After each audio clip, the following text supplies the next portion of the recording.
I heard a scream in the middle of forest. Nothing could have prepared me for what it was. I took a day off to clear my head.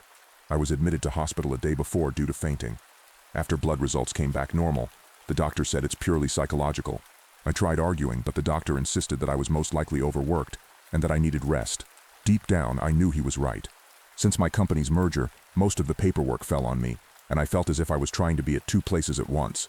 He prescribed some of the blood pressure medication, but more importantly, he suggested I should take a vacation, somewhere in nature, and far away from people. As soon as I came home, I turned on the computer and looked up places near me. I loved hiking as a teenager, so I found a small town nearby with a wonderful mountain trail. Most of the comments were 5 stars, however, some of the negative ones caught my attention. People claiming they had a weird feeling of not being alone on the trail, a constant feeling of being watched. I knew that feeling very well. Our brains tend to be overly paranoid when it comes to being alone in the middle of woods, so I brushed the comments off. Not my first rodeo. I dug out my old boots, favorite green shirt, hiking pants and a backpack, and drove almost 3 hours to reach the town that very afternoon. I arrived somewhere in the afternoon, around 2 p.m., checking into a local motel. The place was small but beautiful, placed at the foot of the mountain, dense evergreen forest rising above the calm lake, with a naked mountaintop that must have had a magnificent view as a prize for the long hike. I asked the receptionist how long it takes to reach the top, and she told me somewhere between 2 or 3 hours. Perhaps I should have waited for the morning, but seeing the sharp top of the mountain bathed in the afternoon sun filled me with such excitement that I could not have waited. I grabbed the backpack and a bottle of water, leaving my phone in a hurry, maybe even on purpose, as I wanted to be disconnected from people as much as possible. The asphalt road turned into an earthen trail, warping around the edge of the lake, slowly leading into a thicker and thicker forest, dense pine trees allowing just faint slivers of sunlight to pierce through them here and there, turning warm afternoon into chilly and crisp forest twilight. Half an hour into the hike, the straight, flat trail turned into the curvy, rising one. A deep valley started stretching towards left, with dim mist forming forward's bottom, and a steep slope to the right, an impenetrable wall of trees forming a natural barrier above, dots of blue sky visible only through slow dance of pines, as their skirts swayed under the occasional gusts of wind. The trail began getting steeper, and the minutes turned into what felt like hours, wearing me down enough to stop and catch my breath. I reached into my pocket by the reflex to check the time, and remembered I had left my phone in a room. I did not wear a watch, and with very little sunlight, it became difficult to tell the time. Just as I was debating whether I should give up and go back before night could reach me, I heard a muttered shriek up ahead on the trail that froze the blood in my veins. Every instinct screamed inside me to just turn around and run, but I had to check. It might have been another hiker that needed help. I started walking slowly on the curved path, unable to see what was behind the corner.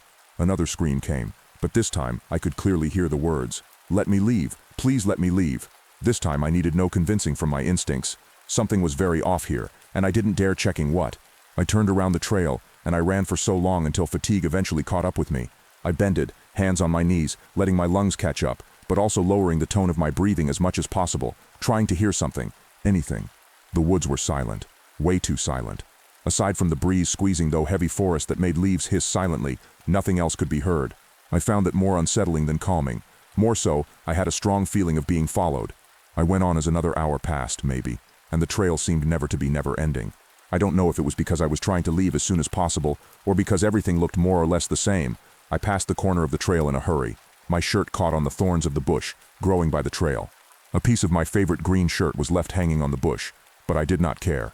I just kept walking, passing another corner several meters in front, this time a bit more carefully, not to scrape another bush. Adrenaline rush and fear from the scream must have distorted my sense of time. I looked up. The sunlight pierced trees in the same manner, which meant it was still the day. It did not feel like it should have been a day, by my objective feeling. So much time has passed that by now it should have been the night. I brushed off the feeling, continuing down a descending curved road, not waiting to check if someone or something was really following me. I had to stop again soon, as muscles in my legs were burning from the long walk, and a new type of fear started to creep on me. Have I been lost? I have been walking back for so long, way longer than it took me to get upwards, right to the place where I heard the scream. No matter, that must mean that it should take no more than an hour, and I will finally be out of this forsaken place. I kept walking and walking for what seemed another hour, my anxiety and fear growing bigger with each step. I thought about leaving the trail and heading straight down over the curved slope. I immediately pushed the thought back. That is how most of the hikers get lost, by leaving the trail. So I started running. I just wanted to be back in my motel bed and out of this gloomy forest. I ran and I ran, left and right through the ceaseless curved path. As I cut the corner, I felt sharp pain on my torso, and I stopped with a yelp. A bush scratched my exposed side, and what I saw made me run cold sweat. On the bush that scratched me, there was something, a piece of fabric, green fabric like the one I had ripped from my shirt earlier.